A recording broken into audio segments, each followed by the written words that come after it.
Good evening friends, कैसे हो आप सभी। उम्मीद करता हूँ कि आप एकदम स्वस्थ होंगे।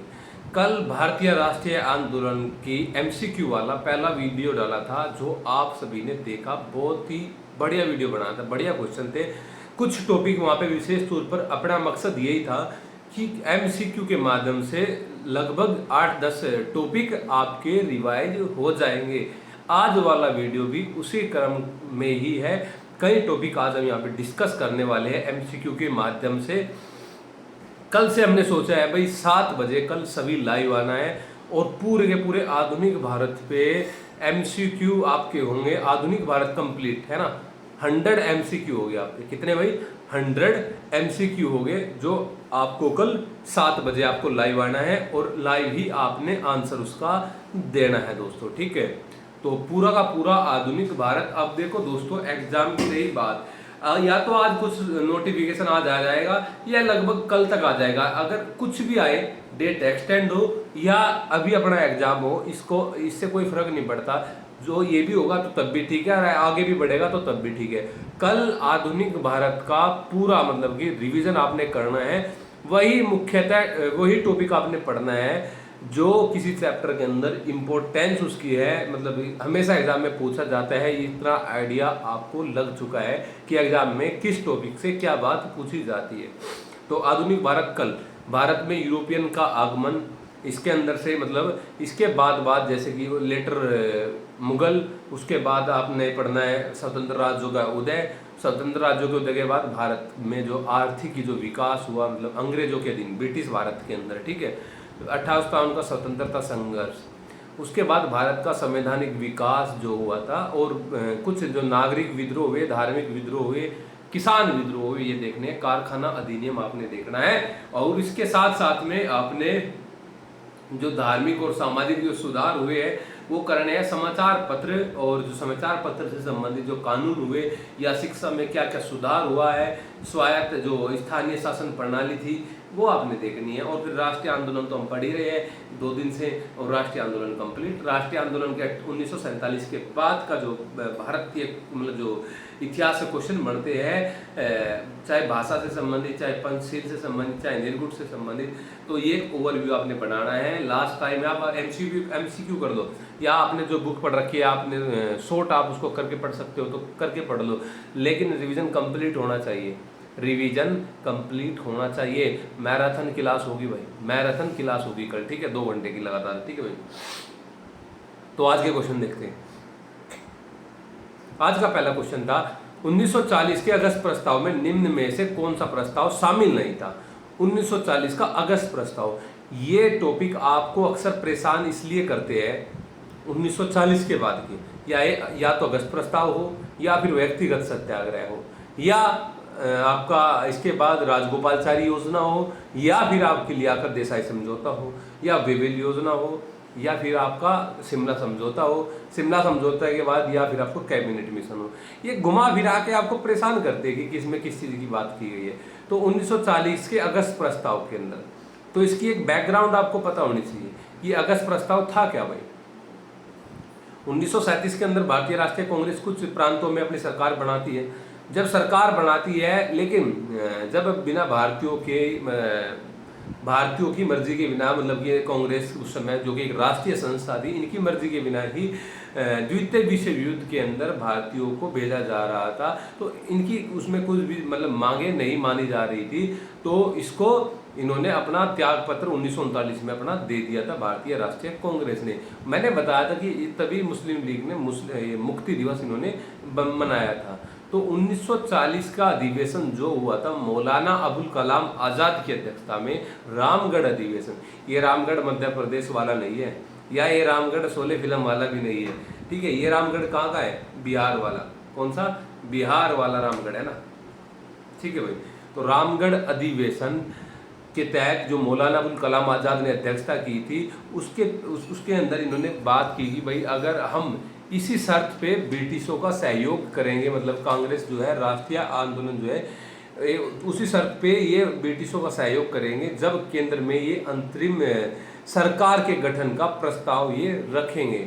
केंद्र के अंदर अंतरिम सरकार के गठन का प्रस्ताव ये रखेंगे। उस समय जो वायसराय था वो आपका था लॉर्ड लिनलिथगो। कौन था ये? वायसराय भी याद रखना है। 1936 से 1942 इसका टाइम पीरियड था इसका वायसराय का, है ना, लिनलिथगो। इसने क्या किया? कांग्रेस में जो अंतरिम जो राष्ट्रीय सरकार की मांग को इसने अस्वीकार कर दिया। क्या कर दिया? मांग को अस्वीकार कर दिया। और कांग्रेस का सहयोग प्राप्त करने के लिए, कांग्रेस के सहयोग के बिना ये काम नहीं कर सकते थे भारत में, ठीक है। कांग्रेस का सहयोग प्राप्त करने के लिए इन्होंने 8 अगस्त को एक प्रस्ताव जारी किया, जिसको हम अगस्त प्रस्ताव या अगस्त प्रस्ताव के नाम से भी जानते हैं। अब ये बात है कि अगस्त प्रस्ताव में बात किस किस की गई थी। जैसे कि पहला पॉइंट आपका डोमिनियन स्टेट, डोमिनियन स्टेट यानी कि औपनिवेशिक साम्राज्य की स्थापना, औपनिवेशिक साम्राज्य की स्थापना। डोमिनियन की बात कहाँ पे की गई थी? अगस्त प्रस्ताव के तहत युद्ध सलाहकार समिति का गठन किया जाएगा, वार एडवाइजरी बॉडी बनाई जाएगी, है ना, युद्ध सलाहकार समिति के, है ना, क्योंकि युद्ध के विषय पर जो सलाहकार देने के लिए जो कार्य करता है, सलाह देने के लिए, उस पर एक समिति बनाई जाएगी, है ना। तो युद्ध सलाहकार समिति का गठन अगस्त प्रस्ताव के तहत था। थर्ड है आपका गवर्नर जनरल की कार्यकारिणी परिषद का विस्तार करके अधिक संख्या में भारतीयों को स्थान दिया जाएगा। बिल्कुल सही बात है कि जो गवर्नर जनरल की जो सलाहकार समिति या कार्यकारिणी परिषद है, इसका विस्तार किया जाएगा और अधिक से अधिक संख्या में इसमें भारतीयों को शामिल किया जाएगा। ये भी अगस्त प्रस्ताव की ही बात है। फोर्थ पॉइंट है आपका कि युद्ध समाप्त होने के उपरांत भारतीय स्वयं ही संविधान बनाएंगे। नहीं भाई, युद्ध समाप्त होने के बाद भारतीय स्वयं ही संविधान बनाएंगे, ये अगस्त प्रस्ताव की बात नहीं थी। ये बात किसकी थी? ये बात थी वेवेल समझौते की। किसकी भाई? वेवेल समझौते की ये बात थी कि वेवेल समझौते ने ये बोला था कि भाई जब युद्ध समाप्त हो जाएगा इसके बाद भारतीय ही अपना संविधान बनाएंगे। तो इसका राइट आंसर क्या था भाई दोस्तों? इसका राइट आंसर था डी। क्या? डी। अच्छा, यहीं पे बता देता हूँ कि वेवेल समझौते के अंदर और कौन कौन सी बात थी, यहीं पे बता देता हूँ। 2-3 बात यहाँ पे याद रख लो और 2-3 बात नेक्स्ट आप उसमें जो नेक्स्ट क्वेश्चन वेवेल वाला आएगा उसमें याद रखना। एक बात तो ये होगी कि युद्ध समाप्त होने के उपरांत भारतीय स्वयं ही अपना संविधान बनाएंगे। एक बात बोला था कि वायसराय की जो कार्यकारिणी परिषद है उसका पुनर्गठन किया जाएगा और सभी दलों का उसमें प्रतिनिधित्व किया जाएगा। वायसराय की कार्यकारिणी परिषद के अंदर सभी दलों का प्रतिनिधित्व, ये बात तो इसमें भी बोली थी। गवर्नर जनरल की कार्यकारिणी परिषद में विस्तार करके अधिक से अधिक भारतीयों को स्थान दिया जाएगा, तो उसमें भी बोला कि सभी दलों का उसमें प्रतिनिधित्व होगा भाई, ठीक है। और वेवेल समझौते के अंदर क्या हुआ? उसने कहा था कि भाई जो वायसराय या सैन्य प्रमुख के अतिरिक्त अन्य जो पदों पर भारतीयों की नियुक्ति होगी, प्रतिरक्षा जो विभाग है, जो ये अपना रक्षा विभाग है, विदेश विभाग है, ये वायसराय के अधीन ही रहेगा, ठीक है भाई। ये आपने यहाँ तक याद रखो। आगे उसमें अगर डोमिनियन स्टेट की बात की जाए, अगस्त प्रस्ताव, युद्ध सलाहकार समिति वार एडवाइजरी बॉडी की बात, अगस्त प्रस्ताव, गवर्नर जनरल की कार्यकारिणी परिषद का विस्तार कर अधिक भारतीयों को स्थान इसमें दिया जाएगा, तो ये अगस्त प्रस्ताव की बात थी। सेकंड क्वेश्चन देखो भाई, ये क्वेश्चन भी आपको बहुत परेशान करता है दोस्तों। मतलब कि सभी को जब एग्जाम के टाइम पे अगर हम लास्ट टाइम पे हम रिवीजन नहीं करके चलते तो इस टाइप के क्वेश्चन बनते हैं जो कि हमें अटपटे टाइम लगते हैं क्योंकि हम उसको पढ़ के नहीं जाते। तो यही बात है, आप एक बार इसको नज़रों में से निकाल लीजिए तो आपको इसका बहुत ही ज़्यादा फायदा मिलने वाला है दोस्तों। तो कैबिनेट मिशन प्लान 1946, राजगोपालचारी योजना 1944, वेवेल प्लान 1945, माउंटबेटन प्लान 1947।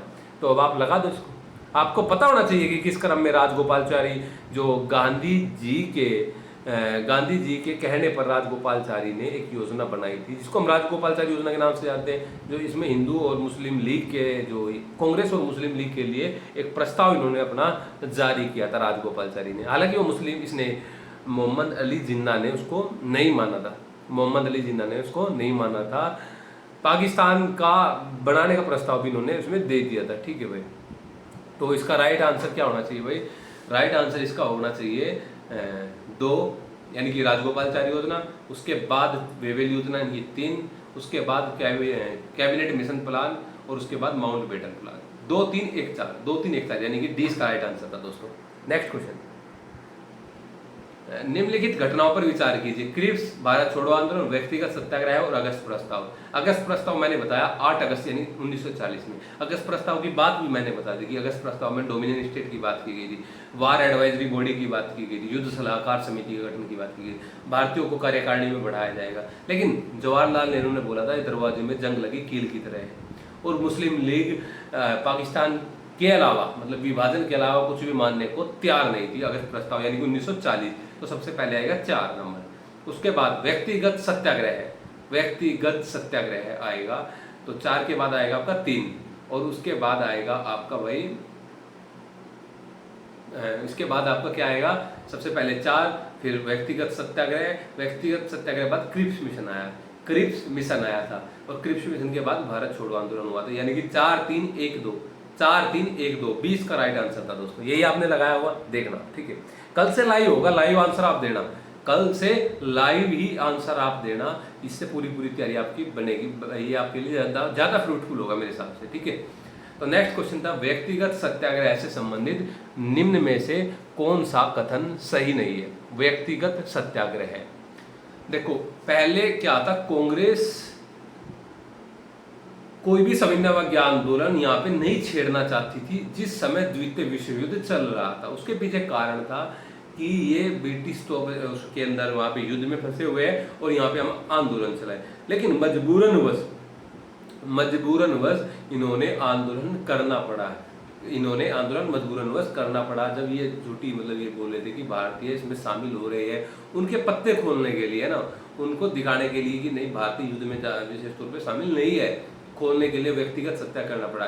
इसकी शुरुआत महाराष्ट्र के पवनार आश्रम से हुई थी, महाराष्ट्र के पवनार आश्रम से इसकी शुरुआत हुई थी। अब इसके अंदर क्वेश्चन पढ़ो कि क्या क्या ऑप्शन है भाई। ऑप्शन था आपका कि व्यक्तिगत सत्याग्रह की शुरुआत महाराष्ट्र के पवनार आश्रम से 17 दिसंबर 1940 से हुई थी, 17 दिसंबर 1940 से। दूसरा ऑप्शन पढ़ो, पहले सत्याग्रही विनोबा भावे थे, दूसरे जवाहरलाल नेहरू थे। तीसरा ऑप्शन था, इस आंदोलन को दिल्ली चलो आंदोलन भी बोलते हैं। क्या बोलते हैं? दिल्ली चलो आंदोलन भी इसको बोलते हैं। और चौथा ऑप्शन था आपका, यह जो सत्याग्रह है यह महात्मा गांधी के नेतृत्व में शुरू हुआ। बिल्कुल सही बात है। देखो, व्यक्तिगत सत्याग्रह महात्मा गांधी के नेतृत्व में शुरू हुआ था, इसको दिल्ली चलो आंदोलन भी बोलते थे। महाराष्ट्र से चलते थे, पवनार आश्रम से, और दिल्ली तक चलना था, रास्ते में है ना, गिरफ्तार कर लिए गए, दूसरे चल दिए, गिरफ्तार कर लिए फिर चल दिए, है ना। पहले सत्याग्रही विनोबा भावे थे, जब एक बार बीच में समाप्त हुआ, दूसरी बार शुरू हुआ तो जवाहरलाल नेहरू इसके सत्याग्रही बने। इसकी शुरुआत महाराष्ट्र के पवनार आश्रम से 17 दिसंबर से नहीं हुई थी। कब से नहीं हुई थी? 17 दिसंबर से नहीं हुई थी, 17 अक्टूबर से हुई थी। कब से भाई? 17 अक्टूबर से इसकी शुरुआत हुई थी। 17 दिसंबर 1940 में क्या हुआ था, पहले जो सत्याग्रही थे विनोबा भावे, ये इसके पहले सत्याग्रही यहाँ पे बने थे, विनोबा भावे, ठीक है। तो ये याद रखना है, छोटी छोटी बात रखनी है यार, ये छोटी छोटी बातों से क्वेश्चन आपके दोस्तों बनते हैं। तो इसकी शुरुआत 17 अक्टूबर कहाँ से, मतलब 17 अक्टूबर से हुई थी महाराष्ट्र के पवनार से। 17 दिसंबर में तो पहले सत्याग्रह इसके अंदर बने थे, ठीक है भाई। तो पहला ऑप्शन इसका। पांचवा क्वेश्चन, वर्ष 1940 में मुस्लिम लीग के अधिवेशन में पाकिस्तान के सर्जन का प्रस्ताव किसने रखा था? वर्ष 1940 में मुस्लिम लीग के अधिवेशन में पाकिस्तान के सर्जन का प्रस्ताव किसने रखा था? ये आपको बहुत ही कंफ्यूज करने वाला क्वेश्चन है दोस्तों, ये आपके लिए बहुत ही कंफ्यूज करने वाला क्वेश्चन है। सिकंदर हयात खान, फजलुल हक और खलीकुज़्ज़मा या रहमत अली, ये आपको यहाँ पे इसलिए कंफ्यूज करेगा कि जो सिकंदर हयात खान थे, जो सिकंदर हयात खान थे, इसने इस प्रस्ताव को बनाया था, इसने इस प्रस्ताव को बनाया था, तैयार किया था, लेकिन रखा किसने था? इस प्रस्ताव को रखा किसने था या जारी किसने किया था? वो किया था फजलुल हक ने। किसने भाई? फजलुल हक ने इस प्रस्ताव को जारी किया था। खलीकुज़्ज़मा ने इसको अपना अनुमोदन दिया था या इसका समर्थन दिया था। अगर आपसे पूछे कि तैयार किसने किया, सिकंदर हयात खान ने, आपसे पूछे जारी किसने किया, फजलुल हक ने, आपसे पूछे समर्थन किसने किया, अनुमोदन किसने किया, खलीकुज़्ज़मा ने। रहमत अली कौन था? रहमत अली, जिसने पाकिस्तान का 1933 के अंदर पाकिस्तान के निर्माण की बात, मतलब पाकिस्तान शब्द जो गढ़ा था, रहमत अली। नव और नेवर पेरिस फॉर एवर, नव और नेवर पेरिस फॉर एवर, रहमत अली, ठीक है। कौन? रहमत अली, जो कि कैम्ब्रिज विश्वविद्यालय का पढ़ने वाला एक छात्र था, कैम्ब्रिज। पाकिस्तान की फुल फॉर्म क्या होती है भाई? पाकिस्तान की फुल फॉर्म क्या होती है बताना आप कमेंट में, ठीक है भाई। कि पी से क्या बनता है, ए से क्या बनता है, के से, के आई से क्या बनता है, एस से क्या बनते हैं, टी ए एन से क्या बनता है, ठीक है। चलो मैं ही बता देता हूँ उसको, आपके लिए नेक्स्ट क्वेश्चन छोड़ूंगा। पी से बनता है क्या? पी से पंजाब। ए से क्या बनता है भाई? अफगानिस्तान, के आई से कश्मीर, एस से सिंध और तान से बलूचिस्तान। तान से बलूचिस्तान ये पाकिस्तान की फुल फॉर्म है भाई। ठीक है, अगर आपसे पूछा जाए कि TAN किसके लिए आया है, बलूचिस्तान के लिए, S किसके लिए आया है, सिंध के लिए, P किसके लिए आया, पंजाब के लिए, KI किसके लिए आया, कश्मीर के लिए। ठीक है, ये आपको पता होना चाहिए भाई। तो सिकंदर हयात खान बनाया था, फजलुल हक जारी किया था, खलीकुज्जमा अनुमोदन दिया था। ठीक है भाई। नेक्स्ट क्वेश्चन, तो इसका राइट आंसर क्या है? प्रस्ताव किसने रखा था? ये रखा था फजलुल हक ने भाई। नेक्स्ट क्वेश्चन, क्रिप्स मिशन के साथ कांग्रेस के आधिकारिक वार्ताकार कौन थे? कांग्रेस के आधिकारिक वार्ताकार जवाहरलाल नेहरू और मौलाना अबुल कलाम आजाद। जवाहरलाल नेहरू और मौलाना अबुल कलाम आजाद ये इसके वार्ताकार थे, आधिकारिक वार्ताकार, जब क्रिप्स मिशन भारत आता है। ठीक है भाई, सी इसका राइट आंसर था। नेक्स्ट क्वेश्चन, 10 जुलाई 1944 को गांधी जी की स्वीकृति से सी राजगोपालाचारी ने कांग्रेस व मुस्लिम लीग के बीच समझौता कराने की योजना प्रस्तुत की।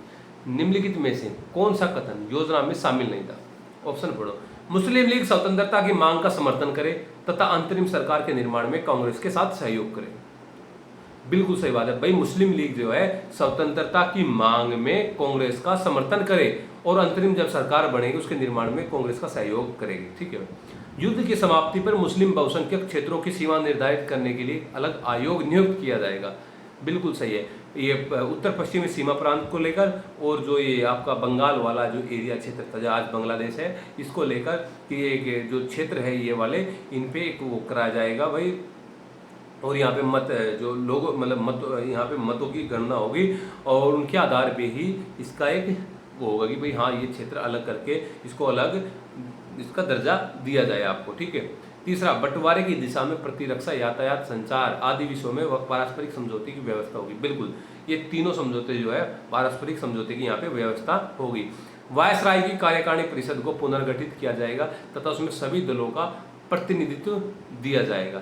ये बात किसकी कर रहा है? वेवेल समझौते की। किसकी भाई? वेवेल समझौते की ये बात कर रहा है। ठीक है। राइट आंसर क्या हुआ इसका? वेवेल समझौता वाला है, यानी इसका राइट आंसर डी हुआ दोस्तों। ठीक है। नेक्स्ट क्वेश्चन, निम्नलिखित में से कौन सी बात वेवेल योजना से संबंधित नहीं थी? परिषद में वायसराय के अतिरिक्त शेष सदस्य भारतीय होंगे तथा प्रतिरक्षा विभाग वायसराय के अधीन होगा। बिल्कुल सही बात है।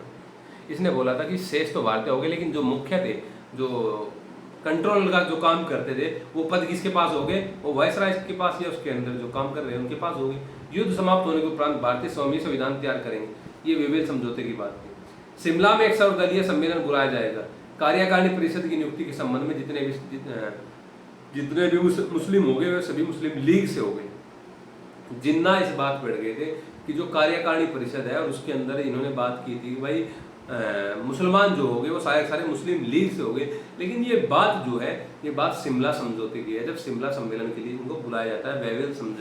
वेवेल समझौते के तहत या वेवेल योजना में इनको बात रखी जाती है भाई शिमला में एक सम्मेलन होगा, उसके तहत आप अपनी बात रखना है। तो ये जिन्ना वहाँ पे बोलेंगे भाई जितने भी मुस्लिम लीग में सदस्य होंगे सारे, सॉरी जितने मुसलमान कार्यकारिणी में सदस्य होंगे वो सारे के सारे मुस्लिम लीग से होंगे। ठीक है। ये जिन्ना को है ना, राजगोपालाचारी योजना के बाद गांधी जी ने कायदे आजम की उपाधि भी दी थी। कायदे आजम की उपाधि भी इनको दी थी, लेकिन ये माने नहीं, अपनी बात पढ़े। उसके बाद देसाई लिया का समझौता हुआ, वो भी नहीं फुलफिल हुआ। ठीक है। तो डी इसका राइट आंसर है, इसलिए क्योंकि कैबिनेट उसकी शिमला सम्मेलन की बात यहाँ पे की गई। नेक्स्ट क्वेश्चन, ये नेक्स्ट क्वेश्चन है भाई, बहुत इंपॉर्टेंट क्वेश्चन है आपके लिए। Bengal British India Society, Bengal British India Society, कुछ ये आपको संगठन दिए गए हैं भारतीय राष्ट्रीय कांग्रेस से पहले के। British Indian association, Indian league, Madras native association, इसके सामने राजा राधाकांत देव, शिशिर कुमार घोष। ये आपने मिलाना है कि कौन सा इनमें से सही है। तो बंगाल ब्रिटिश इंडिया सोसाइटी, इसके अध्यक्ष जो थे, संस्थापक जो थे, वो थे जॉर्ज थॉमसन। कौन थे? George Thomson. जो ये राजा राधाकांत देव है ना, ये ब्रिटिश इंडियन एसोसिएशन के संस्थापक थे। ब्रिटिश इंडियन एसोसिएशन के संस्थापक थे राजा राधाकांत देव। और बंगाल ब्रिटिश इंडिया सोसाइटी के थॉमसन। इंडियन लीग के संस्थापक कौन थे? इंडियन लीग के शिशिर कुमार घोष। और मद्रास नेटिव एसोसिएशन के गजलू लक्ष्मी नरसू चेट्टी। गजलू लक्ष्मी नरसू चेट्टी, ये बिल्कुल सही है भाई। 6 संगठन बंगाल के अंदर बने थे, 6 संगठन बंगाल के अंदर। Land Holder Society 1838, Bengal British India Society 1843, British Indian Association 1851 और आपका Indian League 1875, Calcutta Student Association 1875 और ये आपका इंडियन एसोसिएशन जो था 1876 में। ये 6 संगठन कलकत्ता के अंदर बने थे, बंगाल के अंदर बने थे, ठीक है। 3 संगठन आपके बम्बई के अंदर बने थे, 3 संगठन बम्बई के अंदर बने थे। कौन कौन से संगठन थे भाई? एक था आपका बॉम्बे एसोसिएशन, फिर दूसरा था पूना सार्वजनिक सभा और तीसरा था बॉम्बे प्रेसिडेंसी एसोसिएशन और 2 आपके मद्रास के अंदर थे, एक मद्रास नेटिव एसोसिएशन और दूसरा था मद्रास महाजन सभा वाला। कंफ्यूज मद्रास महाजन सभा बॉम्बे प्रेसिडेंसी एसोसिएशन आपको करेगा। 1884 मद्रास महाजन सभा और 1885 बॉम्बे प्रेसिडेंसी एसोसिएशन, कांग्रेस से पहले लेकिन जनवरी के अंदर 1885 के अंदर। अब ये संस्थापक से आपका मैंने पूछा कि सही बताइए, तो आपको अगर पता हो तो आप लगा दोगे। पूना सार्वजनिक सभा के अंदर कौन कौन से सदस्य थे, या बॉम्बे प्रेसिडेंसी के अंदर कौन कौन से सदस्य थे, मद्रास महाजन सभा के अंदर कौन कौन से सदस्य थे? तीनों के सदस्य, पूना, बॉम्बे प्रेसिडेंसी और मद्रास महाजन सभा, तीनों के सदस्य कमेंट में लिखने हैं, चाहे देख के लिखो, उनको याद होने चाहिए। एग्जाम में आने के 110% चांस है, एग्जाम में आने के 110% चांसेस के, तो राइट आंसर इसका डी है भाई। नेक्स्ट क्वेश्चन आपका, कांग्रेस के बारे में निम्न में से कथन चुनिए। लाला लाजपत राय ने कांग्रेस को याचना करने वाली संस्था का है, सही कथन चुनना है। कांग्रेस को याचना करने वाली संस्था किसने कहा है? बिपिन चंद्र पाल, लाल बाल पाल ने कहा है कि कांग्रेस जो है एक भीख मांगने वाली एक संस्था है जो कि एक याचना करती है। ये किसने बोला है? लाला लाजपत राय ने। दूसरा, बिपिन चंद्र पाल ने कांग्रेस को 3 दिनों का तमाशा कहा। 3 दिनों का तमाशा जो कांग्रेस को बोला है वो अश्वनी कुमार दत्त ने बोला है। किसने? अश्वनी कुमार दत्त ने कांग्रेस को 3 दिनों का तमाशा कहा है। डफरिन ने कांग्रेस को गंदी चीज और देशद्रोही संगठन आदि की संज्ञा दी। डफरिन ने नहीं दी, कर्जन ने दी। ये डफरिन ने बोला एक सूक्ष्म लोगों का प्रतिनिधित्व करती है। तो लाला लाजपत राय ने क्या बोला था? डफरिन के दिमाग की उपज बताया था, ठीक है। कांग्रेस को याचना करने वाली संस्था किसने बोला? बिपिन चंद्र पाल ने। 3 दिनों का तमाशा अश्वनी कुमार दत्त ने। देशद्रोही संगठन या गंदी चीज कर्जन ने, ठीक है। सर सैयद अहमद खान ने बिल्कुल सही कहा था कि कांग्रेस आंदोलन न तो लोगों द्वारा प्रेरित था और न ही उसके द्वारा सोचा या योजनाबद्ध किया गया था। तो इसका डी इसका राइट आंसर था दोस्तों, ठीक है। नेक्स्ट क्वेश्चन, कांग्रेस अधिवेशन की दृष्टि में निम्न में से कौन सा कथन सही नहीं है? ये कुछ कांग्रेस के अधिवेशन थे, इनसे संबंधित कथन सही नहीं है। फिरोज शाह मेहता कलकत्ता के अंदर, अल्फ्रेड वेब, ये देखो कुछ 1885 से और 1947 तक कांग्रेस के अधिवेशन हुए। ये अधिवेशन तो आज भी होते हैं, लेकिन आज जो है वंशानुगत ये अध्यक्ष का जो पद है लगभग 20-25 साल से एक ही परिवार के पास है। पहले देश आजाद होने से पहले ऐसा नहीं था, ये देश आजाद होने के बाद ये ऐसा हुआ कि वंशानुगत हुआ है कांग्रेस अध्यक्ष का पद, ठीक है। पहले हर साल अधिवेशन भी अलग अलग से जगह पे होता था और अध्यक्ष भी अलग अलग ही नियुक्त होते थे, ठीक है। हाँ, ऐसा हो जाता था कि एक व्यक्ति ने 3-4 बार की हो, लेकिन ऐसा नहीं कि कंटिन्यूटी लगातार कभी नहीं की किसी ने 3-4 बार। एक बार किसी ने माना कि 1886 में दादा भाई नौरोजी ने करेगा, 1893 में दादा भाई नौरोजी ने की, 1906 में दादा भाई नौरोजी ने की। इसी प्रकार से आप अन्य भी देखोगे कि 2-3 बार तो किए है ऐसे, लेकिन लगातार रूप से, जैसे अभी की 10-15 साल सोनिया गांधी रही, उसके बाद अब राहुल गांधी रहे, ठीक है। ऐसे नहीं कांग्रेस का अध्यक्ष बने, ठीक है। तो मैंने ये कुछ दिए है कि भाई फिरोज शाह मेहता, इसने जो अध्यक्षता की थी कोलकाता अधिवेशन की थी। आप बताना कब की थी? 1890 में, 1890 में। देखो अल्फ्रेड वेब ने 1894 में अध्यक्षता की थी। कब? कौन से अधिवेशन में? मद्रास अधिवेशन में। रमेश चंद्र दत्त ने लखनऊ अधिवेशन की अध्यक्षता की थी। रमेश चंद्र दत्त ने लखनऊ अधिवेशन की अध्यक्षता की थी 1899 में। और रणछोड़ दास अमृतलाल ने कहाँ की थी? दिल्ली अधिवेशन की थी। दिल्ली अधिवेशन 1912 में, ना कि 1911 में। इसलिए इसको याद रखना है, दिल्ली अधिवेशन की अध्यक्षता की थी कि 1912 में राजधानी परिवर्तन हो गया, दिल्ली हुई थी। कलकत्ता से राजधानी कहाँ आई थी? दिल्ली आई थी। तो गलत कौन सा है? रणछोड़ दास अमृतलाल, रणछोड़ दास अमृतलाल। ये 1912 में की थी या कब किया था भाई? 1932 में किया था भाई इसने, सॉरी ये गलती हो गया, आप इसको चेंज कर लो। रणछोड़ दास अमृतलाल ने जो कांग्रेस की अध्यक्षता की थी वो 1932 में किया था, कराची अधिवेशन के बाद। कराची अधिवेशन के बाद, यानी कि सरदार वल्लभ भाई पटेल के बाद इसने अध्यक्षता भी की थी दिल्ली के अंदर। सॉरी 1912 वाला गलती हो गया है ना, इसको आप चेंज कर लेना, ठीक है। 1912 वाला आप कमेंट में बताना कि कौन था 1912 में जिसने कांग्रेस की अध्यक्षता की थी। ठीक है, तो राइट आंसर है डी इसका। अगर आपसे पूछे 1885 में, 1885 में अध्यक्षता किसने की थी? व्योमेश चंद्र बैनर्जी ने। कहाँ पे? बम्बई के अंदर। 1886 आपसे पूछे दादा भाई नेहरू जी ने, कलकत्ता के अंदर। 1887 आपसे पूछे मद्रास के अंदर, तैयब जी ने। 1888 आपसे पूछे जॉर्ज यूले, इलाहाबाद के अंदर। 1889 आपसे पूछे, 1889 में जो था वो था आपका अल्फ्रेड वेब। अल्फ्रेड, ये कौन था? ये जो AOU का निकाला था, अल्फ्रेड वेब ही था ना 1889 में। ठीक है, 1890 में ये आपका फिरोज शाह मेहता ने कलकत्ता के अंदर। 1891 में आनंद चार्लू ने। ठीक है, तो इसी प्रकार से आपने याद रखना है। रहमतुल्लाह शाइनी ने किसमें थी? 1896 में, जिसमें 1896 में और 1911 में भी कलकत्ता अधिवेशन के अंदर, 1911 का अधिवेशन भी कलकत्ता, क्योंकि जनगण मन भी 1911 में और 1896 में क्या गाया गया था? 1896 में क्या गाया गया था बताओ? ठीक है, नेक्स्ट क्वेश्चन। 1900 ये बंगाल विभाजन के संबंध में निम्न में से कौन सा कथन सही नहीं है? भारत का वास्तविक जागरण बंगाल विभाजन के बाद प्रारंभ हुआ, महात्मा गांधी ने बोला है। बंगाल विभाजन से संबंधित बिल्कुल सही बात है। भारत का वास्तविक जागरण बंगाल विभाजन के बाद प्रारंभ हुआ, सही बात है। बंगाल विभाजन की घोषणा 20 जुलाई को की गई। बंगाल विभाजन की घोषणा 20 जुलाई को की गई, ये भी सही बात है। बंगाल के विभाजन के समय बंगाल का लेफ्टिनेंट गवर्नर एंड्रू फ्रेजर था, सही बात है।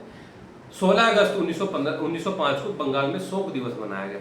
16 अगस्त को नहीं बनाया गया, 16 अक्टूबर को बनाया गया था। 20 जुलाई को इसकी घोषणा जारी हुई थी और इसको लागू कब किया गया था? 16 अक्टूबर को। उसी दिन राखी दिवस या शोक दिवस के रूप में मनाया जाता है और रविंद्रनाथ टैगोर ने इसको राखी दिवस के रूप में बनाया था। और बंगाल का जो विभाजन था, गोपाल कृष्ण गोखले ने बोला है कि ये एक बेहद निर्मम भूल थी और सुरेंद्र नाथ बैनर्जी ने कहा था कि ये हमारे ऊपर वज्रपात की तरह गिरा है, सुरेंद्र नाथ बैनर्जी ने कहा है।